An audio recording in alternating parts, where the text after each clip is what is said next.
2 waters. Good evening. We'll start with an opening statement from victorious Iowa State head coach TJ Otzelberger. So proud of the young men in our program, everybody that came out to support us. Our guys have done a great job embracing the work habits that we've set in front of them.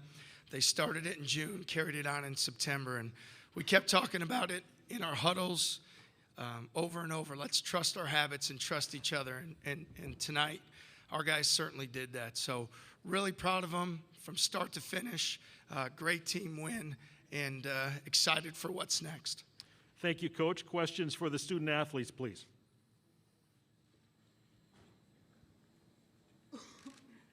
Nick Osen, 24/7 Sports, CBS. Gabe, you and some of the team have kind of said this year how defense can lead to better offense, not just opportunities, but kind of intensity for you guys. How was that in play for you tonight? Yeah, that's really in play for us. I mean, that's what really fuels our whole, that's our identity, is our defense. Our defense influences our offense and gets us going. So, I mean, we knew coming into the game that we just need to be who we are, who we've been this whole season, and just ramp up our defense and ball pressure. And I mean, they pretty much they gave it to us. So that really just led our offense.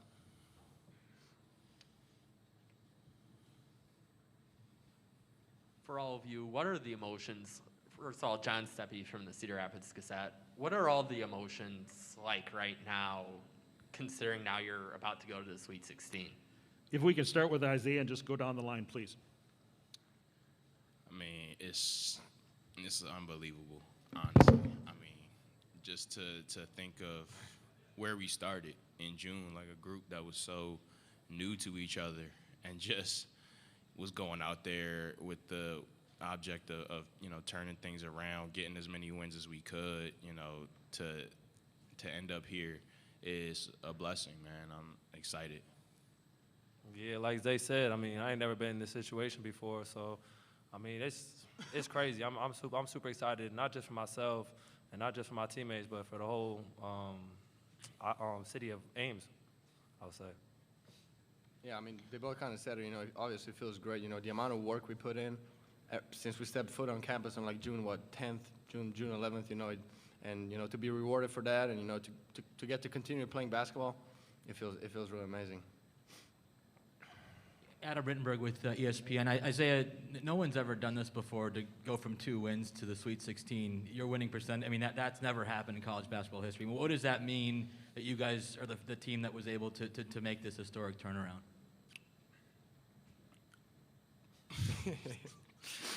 Man, I don't know. It's crazy. It's like not even. I couldn't say mission accomplished. I mean, we're still on a mission, but Man, we made history, man. Yeah, we in the history books, bro. That's crazy. What they said, yeah. Gino Green from Post Game Central. This is for any of you guys up there. You guys picked up a big chunk of your 11 offensive rebounds towards the final few minutes of the game. How critical was that, given where the game was and how you guys were able to control the clock as a result of those rebounds?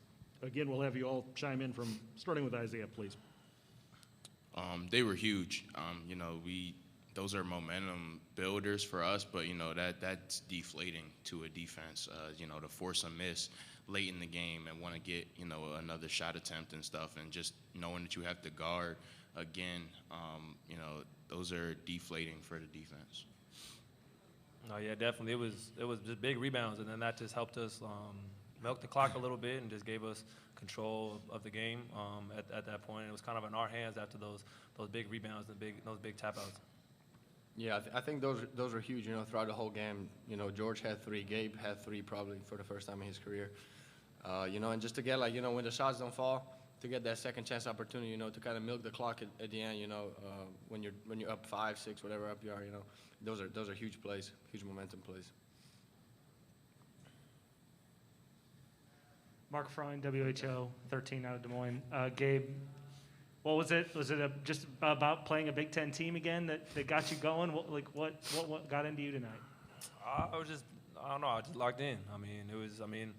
It's nice to play someone that I know. Brad Davison, we've had history back and forth, but I ain't really never liked Wisconsin, to be honest. I have family from there, but I'm a Minnesota raised man, so it gives me a little more edge to play. I mean, exactly you say Big Ten team, but also Wisconsin.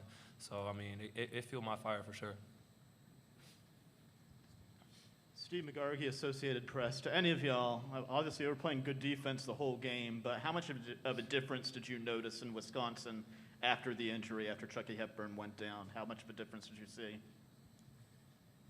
I saw that. I mean, I feel bad for Chucky that happened to an injury, but I mean, we just didn't see that aggressive point guard operation coming from them.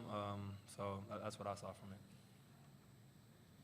Yeah, I mean, it's very unfortunate, you hate to see that stuff happen, on the floor, so hopefully he recovers quickly. But I feel like we were more focused on us today and against LSU as well than, on them. So we just, whatever happens, we just kind of stayed our course and played our basketball. Anything else for the student athletes? All right, guys, we'll let you go. Good luck in the Sweet 16. Thank you. And we'll take questions for Coach, please. I'll try. You gave me an opportunity to do that.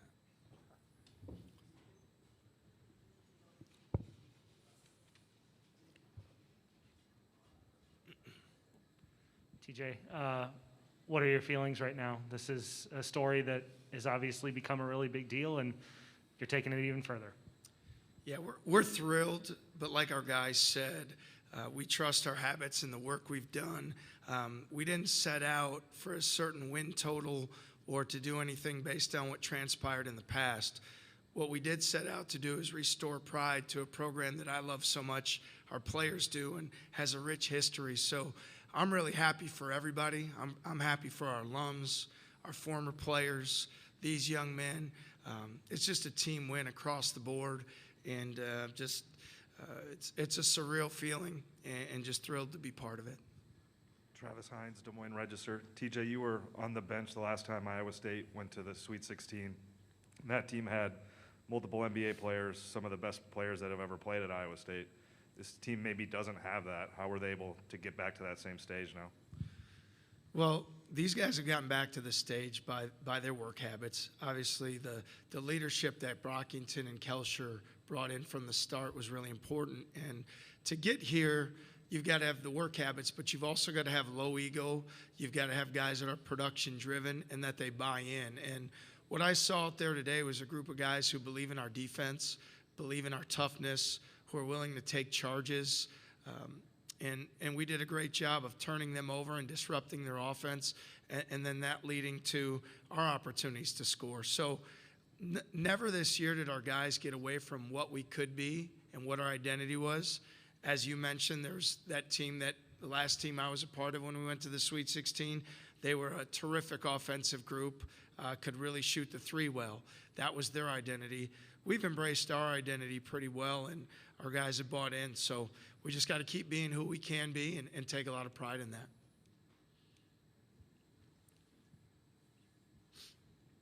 How important was it to keep Wisconsin to 2 for 22 from 3? And are you have any voice left for the Sweet 16? Number one, it was really important. Our ball pressure took away the shots they normally get in the flow of their offense. They weren't the same shots. They weren't in rhythm. So that helped us. And then it caused them to take some really tough ones. As far as my voice, I'm looking forward to resting it, and hopefully my three young ones that are all under 7 can help cooperate with that. So if anybody can, make sure they're doing all the right things so their dad can save his voice a little bit and get better. TJ, Adam Rittenberg with ESPN. How did you get these guys to buy into this style? Because, it's grinding, it's defense. You guys aren't scoring 80 points a game. How do you get in this day and age to a new group to buy into this way of winning? Well, we evaluated guys in the transfer portal and the guys that would return and those that we wanted to bring in. We wanted to make sure they knew what we were going to be about. They knew what they were signing up for. They knew what our identity would be. We believe that, if you play hard defensively and you dictate that you can control the game. And so, again, I go back to these guys being very low ego, high-producing guys. They're great teammates. So that's important that you bring in the right type of guys so they know what they're signing up for, and they take pride in it. I think our guys understand how we do things. Certainly, as we continue to move forward. It'd be nice to not have such lulls offensively, but you know what? I'm proud of our guys. We're not going to apologize for how we have to win, and we're not going to apologize for aesthetically how it may look. They're winners. I'm proud of them, and we're just going to keep being who we can be. Billy Witz with the New York Times. TJ, just wanted to ask you about Tyrese and the way he played. And he didn't shoot the ball very well, obviously, but he did a lot of other things. And how do you think he handled just, you know, all the things that came with this game for him of coming back to home and playing against a team that didn't recruit him? Well, certainly Tyrese was, you know, terrific. Best game of the year against LSU, and we needed every one of those plays that he made the other night. It would be almost superhuman for him to come back and do that here today. Obviously, they also watched that game, and they knew that, you know, he was hot and feeling good. So, you know, they did some things to disrupt his rhythm offensively as well. In the end, to be handling the ball for the majority of the game for 35 minutes, to have 5 assists, 3 turnovers, shows me that he's commanding the game. We talked a lot about rebounding and how important those plays were, and he had 6 rebounds. And then, you know, he's one of the better defensive guards in the country in terms of getting steals. So even though his shooting numbers weren't what we would love for them to be tonight, he impacted winning in so many ways. And then he comes into every timeout and every huddle with such a command and such poise that I get asked the question all the time about him being a freshman, because I think for all of us, it's something we're not used to seeing. And so that's Tyrese Hunter, and he's a leader, he's a winner, and he impacted winning in a lot of ways here today. Last one. TJ, I was talking to your buddy Clint the other day, and he was saying that in the practice gym, he felt no one was going to be more prepared than you guys here at this site. Why is that, and how do you keep that moving forward? Don't get mad at Clint that he told me that, by the way. You know, we're fortunate we have a really good coaching staff. Those guys put a lot of hours in. They're very skilled. They know our team. They know what our team can do well, and they put them in great position to be successful. Our players also have a tremendous amount of focus, and, you know, the ego part of it, we're asking our guys to do really hard things all the time and give multiple efforts. It's not just pressure the ball. It's pressure the ball, sprint to the gap, block out, rebound down continually. So we're asking of our guys to make 4 or 5 effort-based plays, a lot of times defensively in a possession.